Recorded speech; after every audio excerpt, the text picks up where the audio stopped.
Good evening, everybody. I'm Jim Ladd, and I'd like to welcome you to our second InnerView of the Marshall Tucker Band. In the first half of tonight's show, you're going to meet Toy Caldwell, guitarist and writer. And then in the second half of this evening's program, we'll meet bass player Tommy Caldwell. Now, we did in fact two separate conversations, one right after the other, in a hotel room in San Bernardino, California. InnerView, of course, sparing no expense to contact our guests. And we sat down first with Toy Caldwell. I began by asking him how close the Marshall Tucker Band has remained as friends throughout the years. So we went to school, high school together, and we were friends all through school, not only as musicians, but, you know, just hang out together.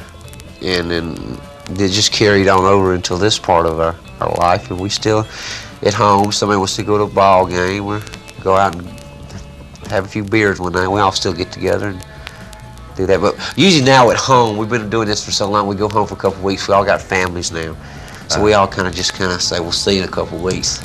Gotta go be Papa for a while. Right, gotta be the old man for a little while. That's one reason we kind of keep ourselves on a low profile, like keeping in Spartanburg, South Carolina. I mean, I think we could be a whole lot more popular and get our names and mention a whole lot more if we moved to L.A. And But it's the only thing that keeps my sanity is going home to my family and enjoying, just kind of not getting away from music, but getting away from maybe the craziness out here that you go through. Out here, there's craziness? Come on. Toy, what are you talking about? This is L.A. here. What craziness? It's not craziness, but you know, man, I don't see how a person could keep this up every day.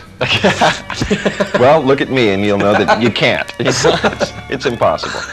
Do you think that having that space, and then when you go back to making the music, that it kind of keeps it more Marshall Tucker than it would be if you lived in L.A. all the time? Well, I think our music wouldn't really change that much if we lived in, let's say, L.A. or Hollywood or New York.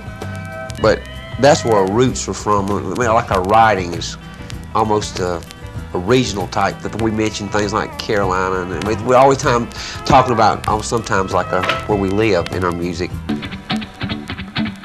I want to talk about latest album, especially the song "Since I've Been Loving You." I'll Be Loving You.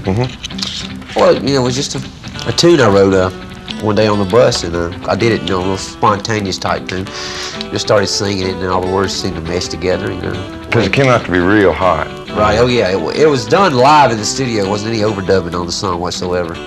We just went in there and played it like we do on stage. It came out hot. And we were talking about this on the way down here, the fact that you guys record live. Would you explain that for me? Yeah, we try to do as little overdubbing as possible in the studio. We try.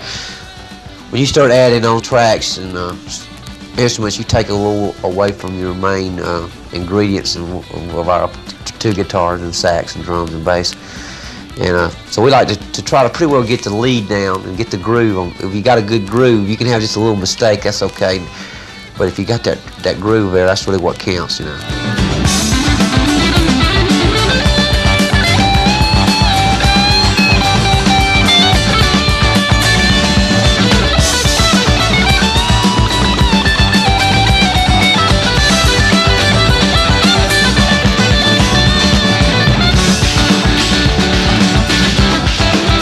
You don't do vocals at the same time, do you?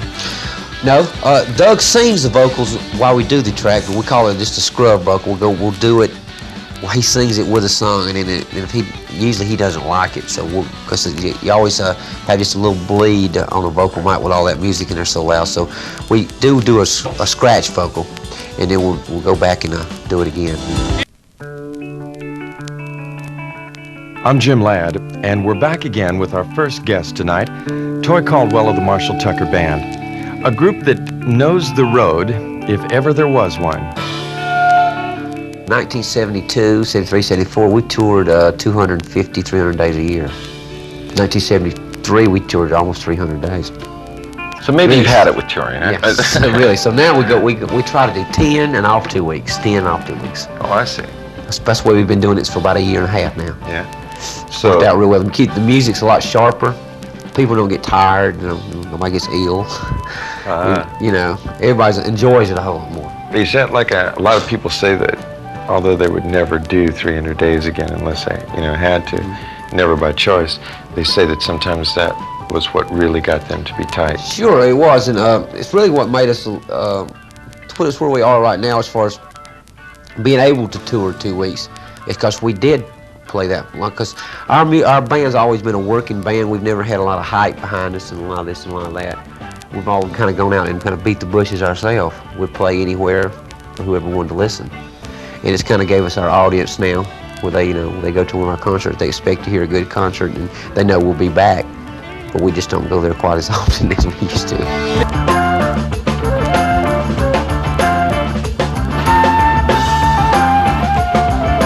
Can you give me some words on Take the Highway when you wrote it? Yeah, that was that's the second song I ever wrote.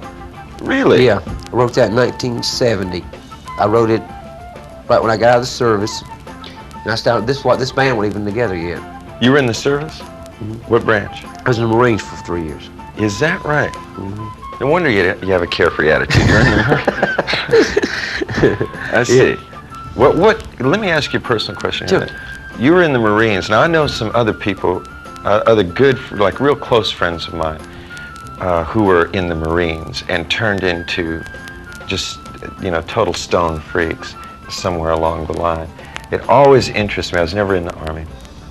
Always interests me how someone who was in that rigid of a thing, what made them turn around, go a different direction. Well, I mean, if you get sick of doing that, you want to do something else. For the 3 years I was in there, you're so jacked up all the time and wanting to kill somebody. That's when Vietnam era, when 66, 69. And when you got out, you just wanted to see what other side of life was about. So, man, it all can't be this violent. It all can't be this crazy. Let's go check something else out. That's why I'm in right now. Fight! Get out of here, man. You fight some damn body else. I know enough of that shit, Jeez. Were you in Vietnam? Yeah, I was there for 2 years. Is that right? Yeah. And so you came back in 19 when? 68. Well, I wasn't really in Vietnam the whole time. I got wounded in 67, was sent to Japan for 7 months, and they sent me back. And may I ask what you did there? I mean, I was just an infantry. Oh, so you're right on the line. Yeah. Amazing. Now you come back, it's 1968 and all this stuff's going on in the streets. How do you react to this at first? Well, at the time, it's a cat that just been into something like that and came back. He was right and everybody else was wrong. And actually, they thought I was wrong and they were right. But as the time goes on, I realized that they were the ones that were right and I was the one that was wrong. I see. So there was a turnaround. Right. Guess it was a dumb war anyway. Did music have something to do with that, man? At all, or was that something you decided on? Music was something I've always done. I've played music all my life, and I was in several bands before I was in the service. And for about 2 years, I didn't get to play any, So it was the first thing I really tried to get back into when I got out. After I got out of the service, I forgot all about it. I was pretty lucky. That's how quick I can change. I mean, I was just, man, the day I was out, hell with that. That's something I just don't live for 3 years, and that's over with, man. Let's go to something else. I forgot all about it. My favorite song I've ever written was Desert Skies. Yeah? I like that too. Do you prefer, are you into the lyrics more or than the music? I'm really into both. I believe the lyrics are the most important part of a song, but I do think I don't like a corny melody either. I think it'll just run pretty lyrics. I mean, I think they both just complement each other very much. Do you usually write words? I write both together. Oh, yeah? Mm-hmm. I usually get some words in my mind and I'll get a melody, at the same time. And then sit down and find the tune. Right. Just kind of put it together. That's structured after that. I hate to work on a song, and I can't work on a song for 2 weeks because then it just gets boring. I mean, it gets where it's not spontaneous. It doesn't sound like if you write a song in 10, 15 minutes, that's a good song usually. Just something just comes, it just hits all together, and the words and some kind of theme about what it's about or something. It just all clicks together. That's when you use best songs. Really? Yeah. Something that just naturally comes off real quick, For Rainbow. Who wrote that? I wrote it. Great. I'm just asking my favorites here, so I had to be hitting right on. Where was that written? Austin, Texas. We're playing a little place called the Armadillo Club. It used to be a real hot little club, and everybody used to like to play there. And I just wrote it one night after you finished playing. Yeah.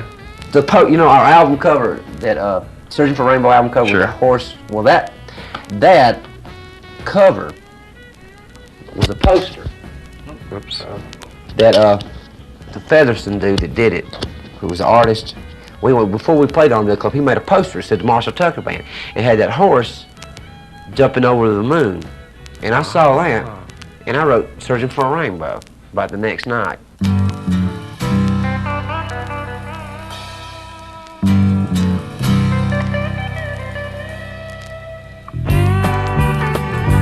And then that was the cover for it.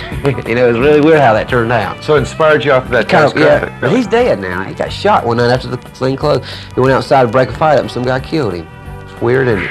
They were crazy in L.A.? If Texans carried them guns, oh boy. Wow. That's weird. That's awful, man. We're going to be right back. And when we return, we'll meet Toy's brother, Tommy Caldwell, as our interview of the Marshall Tucker Band continues.